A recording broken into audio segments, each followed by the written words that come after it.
If you are struggling to group text and image in Word document and move them together like this, then follow these steps. First, go to the Insert tab, Pictures, and then select the picture from your computer. After inserting, click on the picture, right click, go to the Wrap Text option and select the option in front of text.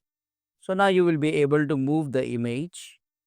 Now go to the Insert tab, click on Text box, select Draw a text box and draw a text box on the picture.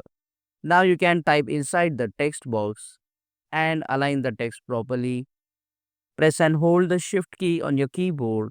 Click on the image, click on the text box to select both of them, right click, and now here you will see the option of group.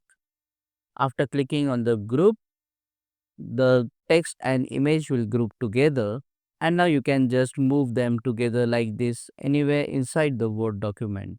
Click on that like button, comment below and let me know if this video solved your problem. And don't forget to check out these useful videos if you want to group images in Word document.